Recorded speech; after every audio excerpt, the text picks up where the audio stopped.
পশ্চিমবঙ্গের 5 সংকটের ব্যাখ্যা করে পশ্চিমবঙ্গে সুশাসন এবং সমৃদ্ধির গ্যারান্টি দিয়েছেন প্রধানমন্ত্রী নরেন্দ্র মোদী।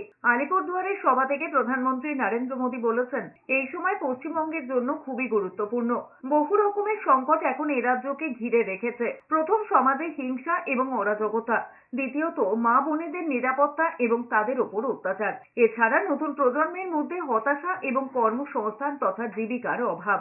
চতুর্থত, বেলাগাম দুর্নীতি। তার ফলে সরকারি ব্যবস্থার উপর থেকে মানুষের বিশ্বাসই উঠে যাচ্ছে।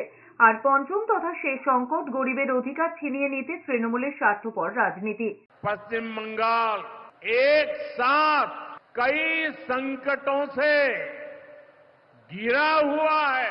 एक संकट समाज में फैली हिंसा और अराजकता का है। दूसरा संकट माताओं बहनों की असुरक्षा का है। तीसरा संकट नौजवानों में फैल रही घोर निराशा का है। बेतहासा बेरोजगारी का है। सत्ताधारी पार्टी की स्वार्थी राजनीति का है। পাল্টা 5 পয়েন্ট তুলে ধরে প্রধানমন্ত্রীকেই আক্রমণ করেছেন তৃণমূল। আইন শৃঙ্খলার বিষয়ে মণিপুরের প্রসঙ্গ টেনে তৃণমূলের তোপ, 2 বছর ধরে মণিপুর জ্বলছে, নিজেদের ব্যর্থতা আগে দূর করুন। নারী নিরাপত্তা, উন্নাও, হাতরাসের কথা উল্লেখ করে তৃণমূলের তরফে বলা হয়েছে, ট্র্যাক রেকর্ড শুধুই নীরবতা আর লজ্জা দেয়। যুব সম্প্রদায়ের হতাশা, প্রশ্নপত্র ফাঁস, নেট দুর্নীতি, 45% বেকারত্ব পড়ুয়াদের বিজেপির উপহার।